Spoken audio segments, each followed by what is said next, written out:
Persons listening to this show should experience varying degrees of euphoria and might radiate a warm glow of truth from their entire being. This phenomenon sometimes lasts hours after a typical brain massage. If you are listening with another lights-on listener and they begin to glow, don't be concerned. This is a phenomenon normally associated with Pastor Scheidbach's patented brain massage technique and merely means the truth has set them free. The devil beware. Pastor Scheidbach is on the air. Hello, I'm Dr. Scheidbach, pastor at the Lighthouse Baptist Church in Santa Maria, California, and your brain masseuse. Get ready for your brain massage. The battle for America is on. The Epstein hoax is no joke, friend. Cutting through the Gordian knot, Epstein victims vow to create their own client list. Flag burning, speech, or act of war. You'll be surprised. Who's screaming at RFK? Senators with campaign bags bulging with big pharma bucks. It's time for your brain massage. Truth served here, flavored with delectable wit, succulent sagacity, luscious logic. A gourmet meal for the mind. The Epstein hoax is no joke. Cutting through the Gordian knot, Epstein victims now to create their own client list. Wow. Allred, remember her? Yeah, she's the girl whose daughter offered $750,000 for any woman that would step forward and accuse Trump. Yeah, that's the gal. She's representing 20 women abused by Epstein. Some of Allred's clients named Prince Andrew. His family has openly shamed Andrew already. It's basically already publicly vetted. He might be offered up as a scapegoat, I think, maybe to satisfy the elitists, or what the elitists consider to be, throwing some red meat for the boars. Brad Edwards has represented 70 Epstein victims dating back to 2009. He reported that Trump was helpful in his investigations and had no reason to suspect he was involved in the trafficking of minors.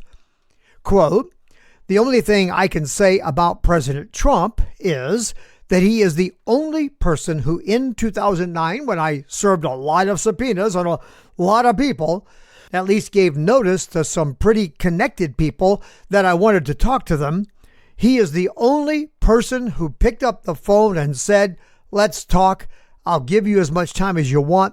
I'll tell you what you need to know,' and was very helpful in the information that he gave, and gave no indication whatsoever that he was involved in anything untoward whatsoever, but had good information that checked out, that helped us, and we didn't have to take a deposition of him," and so on, end quote. Now, Brad is calling on Trump to return to his former disposition on the Epstein files, because back then, he says, he didn't think it was a hoax at that time.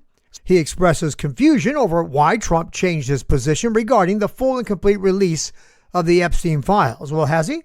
He's called it a hoax.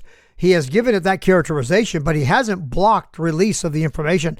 I personally believe that Trump, who's pretty close to all of this, he knows what the Democrats intend or are trying to do with it. They're trying to build a snare and dig a pit for him to fall in. I dealt with that Thursday night during the Brain Massage Live. And he's not obstructing release of the files. He's only said, make sure you don't hurt innocent people. So I think that Brad is confusing Trump's designation of the Epstein thing as a hoax with him designating the fact that Epstein was a predator and that he ran a trafficking ring was a hoax. That's not what he's saying. Bondi announces Joint Task Force Alpha describes it as a tip of the spear of justice coming after the traffickers. She reports 12 defendants charged with operating a massive illegal smuggling ring. They were bringing illegal aliens from Cuba into the U.S. and doing it for profit. They coached their clients, including children, on how to get past border guards or border agents, and they charged up to $40,000 for each trafficked child and adult. And they used Zelle as a means to transfer over $7 million on this particular scheme. And then they were found to have amassed $18 million in this work of trafficking. In Vermont, Norma Lorenzo was indicted for working with Canadian co-conspirators from Guatemala, Honduras, Mexico, and El Salvador. Children being transferred to private residences, I think in Vermont, some of the cities up there. And the police began encountering illegal aliens from 97 different countries through this operation, including China, Pakistan, Iraq, Iran, Afghanistan, North Korea, Yemen, not the sorts of countries we usually hear about who simply want to come here and take advantage of our economy. No, these are enemy countries. In Texas, Joint Task Force Alpha secured the extradition of 3 men from Guatemala charged with what Bondi called a mass casualty alien smuggling event. That was a semi-truck hauling at least 160 illegals that crashed, killing more than 50. And again this week in Texas, 4 were charged for smuggling unaccompanied children into the U.S. from Mexico. These monsters drugged unaccompanied minors into a THC-induced sleep, and when passing through customs, they keep them quiet. You know, that's what you do when shushing doesn't work, right? One child was overdosed and had to be hospitalized. A lot of this is coming across our Canadian border. One family was being smuggled through Canada in sub-zero weather, and the entire family died frozen to death. A trafficker working to bring illegals from Mexico was captured. This guy received $30,000 for every 10 illegals he successfully got to the Rio Grande, and then he got an additional $30,000 bonus for every 10 he got across alive. This is what's going on out there. Trump isn't complicit in trafficking and all this. He's the only president that's come along that has done anything about this. Now here's the devil for you, here to steal and destroy and kill. A child of Satan, a fiend of hell. His name is Gökhan Bachi. He's here illegally from Turkey. You know, Gavin Newsom here in California has welcomed him, shielded him, protected him in the sanctuary state of Newsom's, California. We hope to get it out of his hands soon. Now, I know you California liberals are so proud of him. This guest of Newsom, this protected, beloved criminal of the liberals, was arrested for raping multiple children at a daycare in Sacramento. Now, I didn't check, but I wonder if Newsom could see the daycare from his office window, or if he drove by it while tooling around Sacramento, perhaps on his way to French Laundry. The self-righteous Christian who supports this sanctuary business for criminals, they need to read the Bible. Scripture requires strangers, and that would be the name for migrants back then, to obey the laws and honor the customs of the people. Otherwise, they were viewed as enemies. That takes me to the next discussion, flag burning. Is it merely an expression of protest against the actions of our government, or has it become a declaration of war against America? Or is that what it's always been? I grew up in the 60s. We saw a lot of this business during our involvement in Nam. I had mixed feelings about it, flag burning, I mean. I wrote a few war protest songs. They weren't America protest songs, though. I thought the whole America thing was very good. Made sense. During civics and junior high, I was impressed by our system and felt strongly that it was, I thought, obviously organized around sound principles, the consent of the governed, truth, justice, American way, all of that. For me, I could see the obvious effort to build into the system respect for the protection of justice and law. I liked it. Martin Luther King's I Have a Dream in 1963 inspired me. It seemed to reflect, in my feeling, the noblest aspirations of our government is founded. So all the talk about America being unjust really didn't make sense to me. But that we had some bad people within the system corrupting it, yeah, well, I could see that. My point is, I never turned against the government as founded. So when someone burned a flag in the streets during a protest, it seemed like a dumb thing to do is the way I looked at it. I mean, the flag represented the antithesis of what it was they were protesting. I didn't think it made sense to attack the symbol of the freedoms they were using to express their objections. Nevertheless, I did accept the argument that free speech included speech against the government, and I still do, that in fact a redress of grievances was specifically included in the First Amendment. And while I always thought it was hypocritical to attack the flag in the name of free speech, it's weird, I was unwilling to say it should be against the law to express political speech in that way, even though at the time I was naive enough to think these people were on the side of liberty for all, even while burning the only flag that symbolized that ideal. Now, here's a brief history of flag burning, and it opened my eyes. Hopefully, it'll open yours. The first instance was on May 10th, 1861 in Mississippi, at least the first recorded instance, during the Civil War. And this was about 1 month after Mississippi joined the Southern Rebellion and seceded from the Union. So it was a clear statement of separation from America as founded, a repudiation of the federal government under Lincoln. It was an act of war against the United States. We saw no more of that until 1919 in the aftermath of World War I. And there was considerable worry at that time about the incursion of radical leftism into America. Communism had raised its ugly visage in Soviet Russia, and agitators for communism and Marxism and so on began stirring up the people in America, among the workers, of course, creating what is called the first Red Scare. The shift from flag burning being directly connected to calls for the elimination of America, the destruction of America, a symbolic call, a rallying cry to destroy this country, from that to being viewed as merely an act of protest, exercising the fundamental right of free speech. Well, that began in 1931, when California had a law forbidding flying the red or the communist flag. A California teacher at a summer camp in San Bernardino, California, that was run by a communist-affiliated organization, led the campers to raise the red communist flag every morning and recite the so-called Workers' Pledge. It was a communist pledge. And it went like this: I pledge allegiance to the workers' red flag and the cause for which it stands. One aim throughout our lives, freedom for the working class, end quote. Now, California at that time was more American than communist and had a law at that time prohibiting the display of the red flag as a symbol of opposition to organized government, an invitation to anarchic action, or as an aid to seditious propaganda. Now, the Supreme Court of 1931 voted 7-2 under Chief Justice Charles Evans Hughes, saying that the prohibition of the raising of this communist flag on American soil violates free speech. In 1932, most states had flag desecration statutes, but in 1967, a large anti-Vietnam War demonstration included flag burning, and in 1968, the Flag Protection Act was passed, making it a crime to mutilate, deface, burn, or trample upon the American flag, really only reasserting laws that were already in place.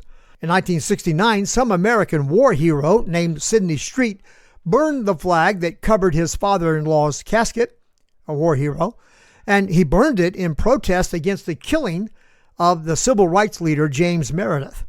He was outraged by this and took his flag and burned it in Brooklyn, New York. He was arrested and charged and convicted. His conviction was thrown out by the Supreme Court, but the court held back from ruling against New York's law against desecration of the flag. That isn't why they threw out his conviction. The court threw out his conviction because the court said, quote, the record did not clarify whether Street was punished for his words or for his act of burning the flag, end quote.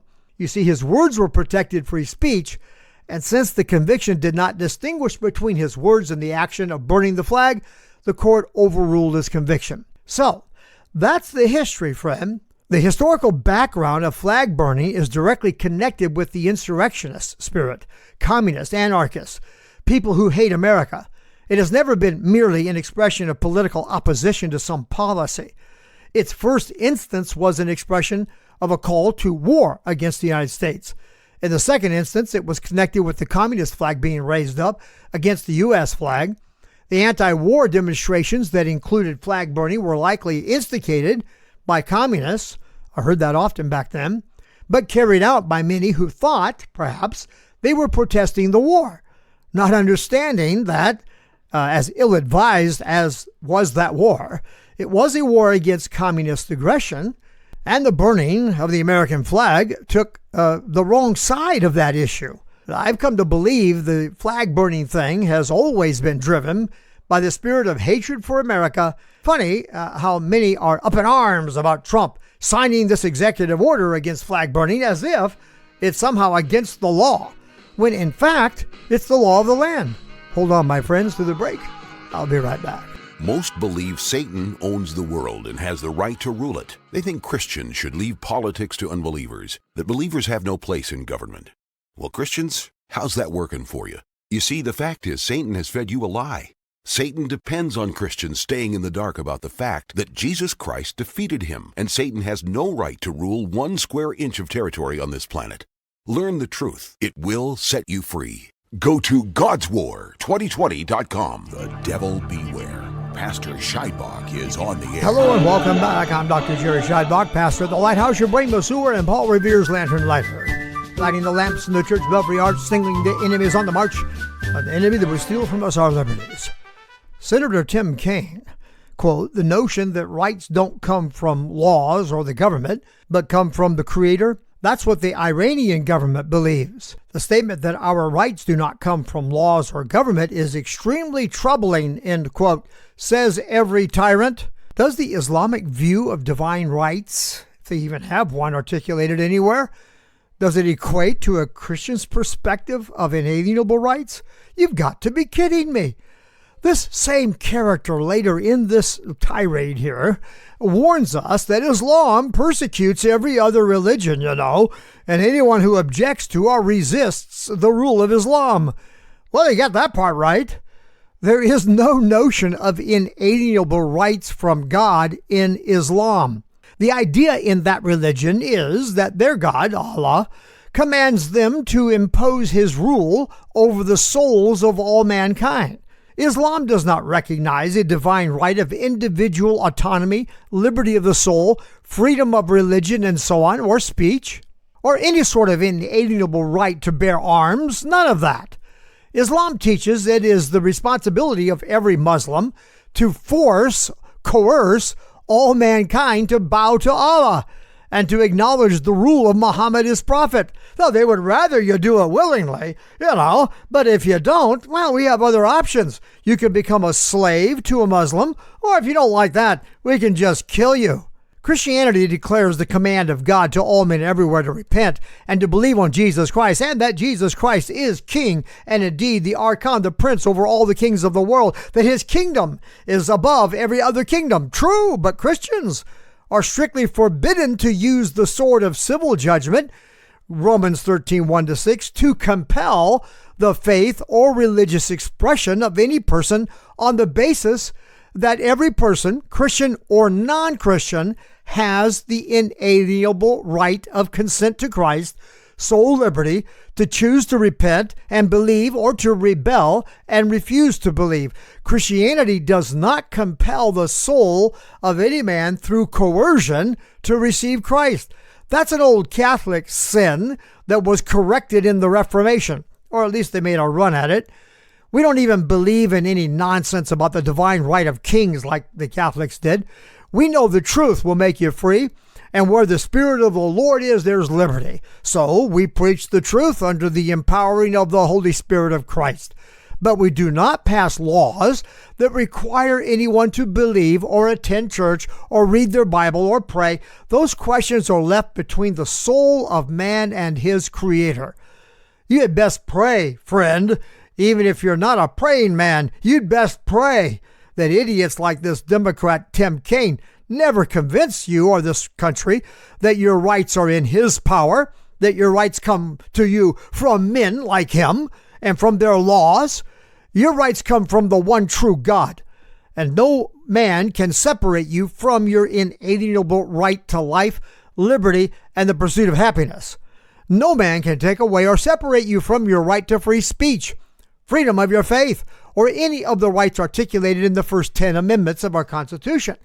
Now, that's an interesting conversation we can have another time, but we'll have to save it for elsewhere. There are some man-made rights, true, and we'll discuss that perhaps Saturday night. Who are these senators that are screaming at RFK? Senators with campaign bags bulging with big pharma bucks. That's who. I've got a chart here that shows how many pharma bucks Bernie has. What's that? 23 million plus? How about Warren? Let's find her. 19 million plus? Yeah, I vetted these numbers, by the way, and I found them to be representative of my own research. Old man Sanders was on the attack. So, Mr. RFK, who's telling the truth about the efficacy of vaccines? Trump or you? Well, he put it this way, quote, Secretary Kennedy, are President Trump and the medical community right? Or do you still believe the COVID vaccine was, quote, the deadliest vaccine ever made, end quote? Well, Kennedy's response is, quote, I said that in terms of the VAERS reports. And when rudely interrupted with an arrogant, haughty spirit coming down on him from on high, Bernie here, repeating his question at him, Kennedy said, at the time Trump was leading this nation very ably, by the way, through this COVID crisis, Kennedy said, quote, that particular vaccine, which perfectly matched the virus that was circulating then, and I have no idea how many lives it saved, but it saved quite a few, end quote.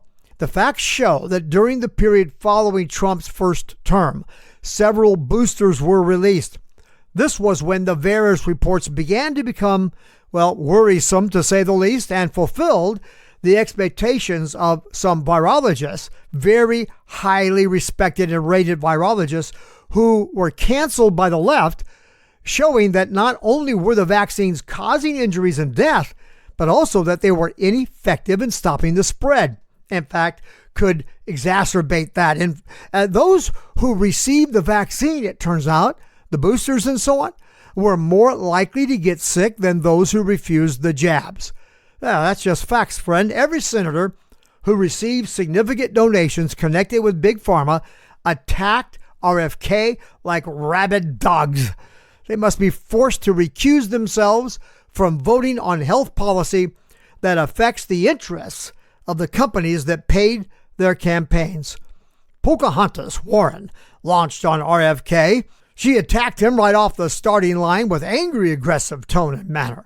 So, last November, quote, while you were under consideration to become Secretary of Health and Human Services, Mr. Kennedy, you said, if vaccines are working for somebody, I'm not going to take them away.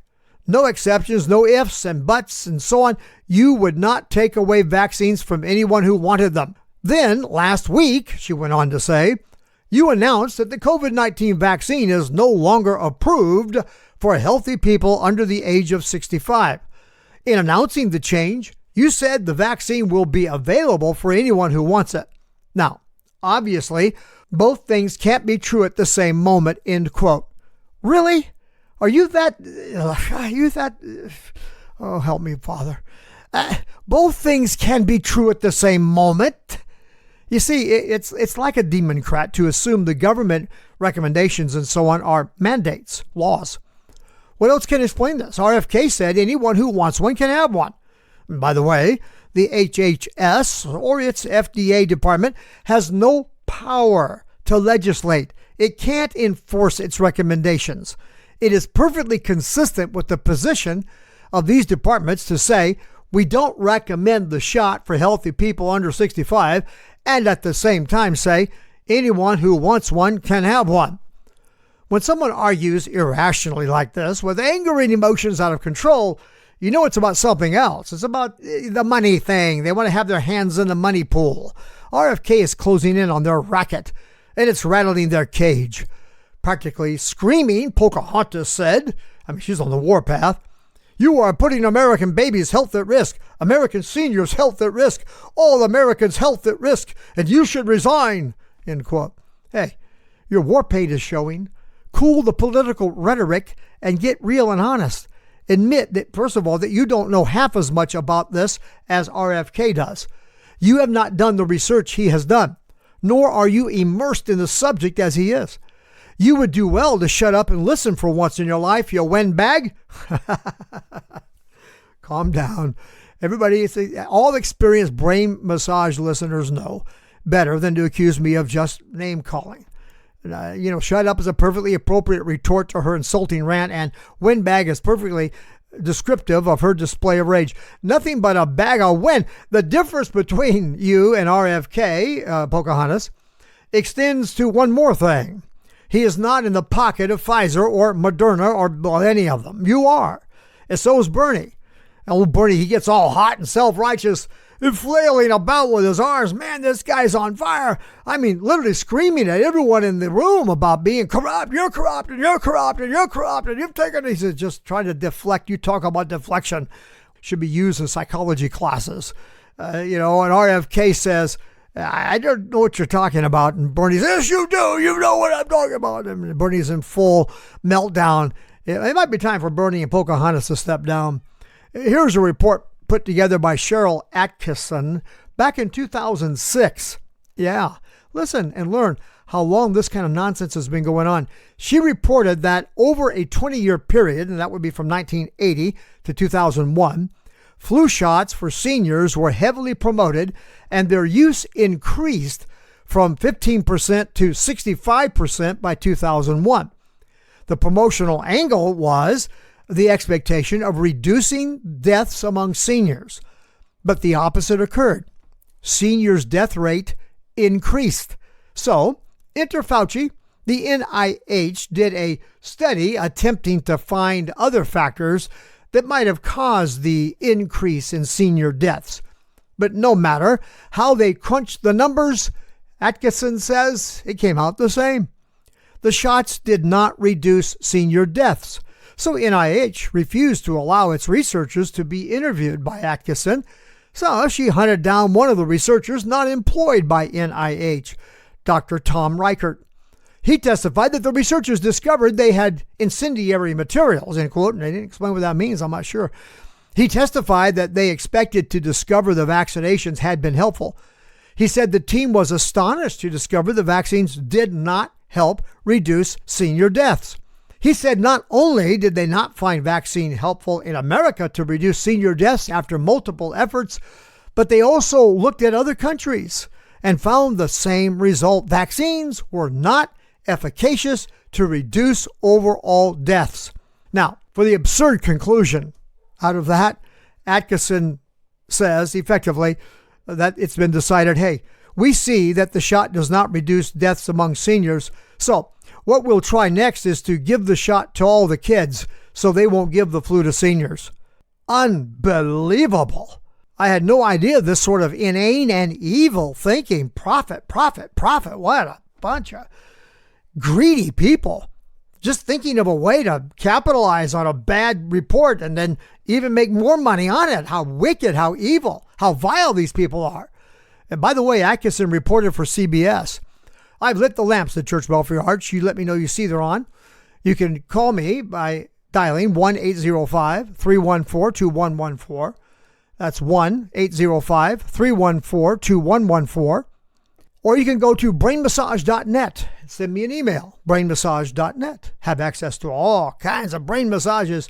Go to brainmassage.net and enjoy a whole array of brain massage episodes. God bless you, my dear friends. God bless America. And I'll see you in church.